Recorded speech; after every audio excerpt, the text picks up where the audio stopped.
इस बार हमारे पास जो नेक्स्ट क्वेश्चन है वो हमारे पास इसी एक्सरसाइज से 2.4 के सिंप्लीफिकेशन के दो अलग किस्म के क्वेश्चन है। ये दो वो क्वेश्चन है जो आपके पास 10 ईयर में अपेयर्स हुए हैं, मतलब रिसेंट पेपर में, पास्ट पेपर में दोनों क्वेश्चन अपेयर्स हुए हैं। अब इसको आप ये क्वेश्चन आपके पास शो दैट से भी आ सकता है कि this side is equal to this and this side is equal to this, या फिर आपके पास सिंप्लीफाई के नाम से भी आ सकता है। आपने क्या करना है, एक साइड को सॉल्व करना है, या तो वो प्रूफ दैट में उसका आंसर आ जाएगा, या सॉल्व अगर वो आपको बोलेंगे सिंप्लीफाई करें तो आपके पास एक कोई ना कोई आंसर आ जाएगा। तो आपने तरीकेकार सेम है, सॉल्व करने का तरीका सेम है, दोनों क्वेश्चन रिसेंट पेपर में आ चुके हैं और बड़े इजी तरीके से आप इसको सॉल्व कर सकते हैं। जैसे कि हमारे पास ये फर्स्ट क्वेश्चन है।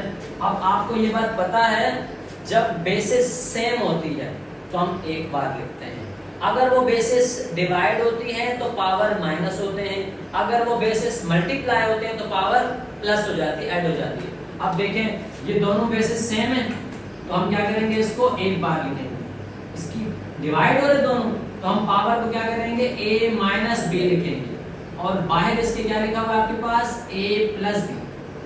बिल्कुल सेम इसी तरीके से ये दोनों भी सेम है तो हम क्या करेंगे, एक बार लिखेंगे, यहाँ लिखेंगे b माइनस सी, और इसकी पावर क्या लिखी हुई है, b प्लस सी।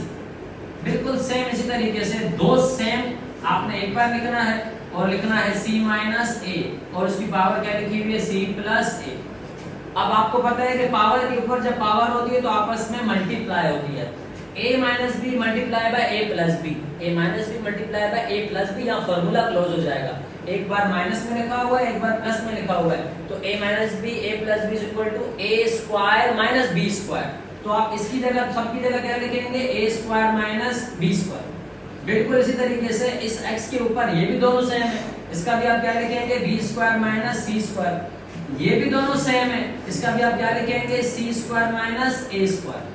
अब हमारे पास क्या है, तीनों बेसिस अगेन सेम है तो हम तीनों x की जगह क्या लिखेंगे, एक बार लिखेंगे और सारी बेसिस को ऐड कर देंगे, क्योंकि अब हमें प्लस करना है, बेसिस मल्टीप्लाई हो रही है। अब हम क्या करेंगे, a square minus b square plus b square minus c square plus c square minus a square. अब ये minus a square plus a square minus b square plus b square minus c square plus c square, सारे के सारे cancel हो गए। इसका मतलब ये है x की पावर बच गई 0, और किसी भी चीज की पावर 0 होती है वो आपके पास किसके इक्वल होता है, 1 के। तो ये जो आपके पास क्या हो गया, प्रूफ हो गया। और अगर आपके पास ये क्वेश्चन प्रूफ में ना आए, सिंप्लीफाई में आए, तो भी आपने इसी तरह करना है, उसका आंसर क्या आ जाएगा, 1 आ जाएगा। अब आपके पास सेकंड क्वेश्चन देखें, बिल्कुल सेम इसी की तरह है। ये दोनों बेसिस सेम है तो हमने क्या करना है, एक बार लिखना है, दोनों की पावर को क्या कर देना है, माइनस कर देना है, और इसके ऊपर पावर क्या लिखी हुई है, p प्लस q। अगेन दोनों एक ही जगह एक बार लिखेंगे बेसिस को, एंड क्या लिखेंगे, q माइनस r, और इसकी पावर क्या लिखी हुई है, q प्लस r।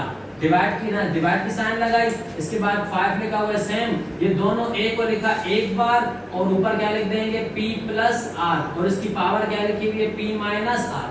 बिल्कुल सेम काम यहाँ पर आप काम करेंगे कि भाई p minus q p plus q, इसका मतलब p square minus q square. यहाँ पर भी q minus r q plus r, इसका मतलब q square minus r square divided by 5, ये भी सेम हो जाएगा, p plus r p minus r, इसका मतलब p square minus r square. एक चीज प्लस में लिखी हुई, एक चीज माइनस में लिखी हुई, यहाँ पर आपके पास फॉर्मूला क्लोज हो गया a square minus b square का। अब आपने क्या करना है, दोबारा से दोनों a सेम है, जब दोनों a सेम है तो आपने एक बार लिखना है, इसकी पावर को आपने क्या कर देना है, ऐड कर देना है, क्योंकि अब ये मल्टीप्लाई हो रहे हैं, plus q square minus r square. ये आपके पास लिखा हुआ है डिवाइड, और ये आपके पास क्या लिखा हुआ है 5 एंड a, और a की पावर क्या लिखी हुई है, p square minus r square. अब आपने क्या करना है, आपने ये q स्क्वायर प्लस का q स्क्वायर माइनस का कैंसिल हो गया, ऊपर बचा a की power p square minus r square, नीचे आपके पास क्या बचा 5, और ये क्या बचा आपके पास, a की power p square minus r square. और आपने अगेन क्या करना है, अब ये a की power p square minus r square, और ये a, दोनों a फिर से सेम है।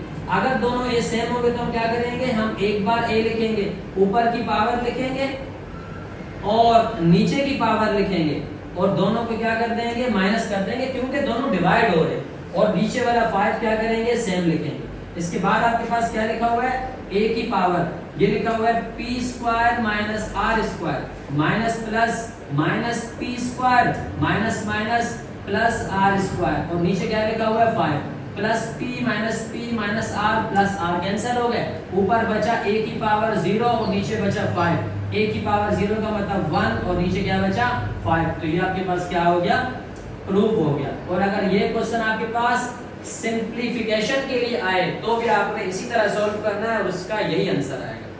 तो इस तरह के कोई भी क्वेश्चन आपके पास हो तो आप उसको इस तरीके ये तरीके अख्तियार करके उसको आप आसानी सिंप्लीफाई कर सकते हैं। बेसिस सेम पावर ऐड, अगर दो बेसिस मल्टीप्लाई हो रही है दोनों बेसिस, तो आपने इसकी पावर को ऐड करना है। अगर दोनों बेसिस डिवाइड हो रही है तो आपने इसकी पावर को सब्ट्रैक्ट करना है, यानी माइनस करना है।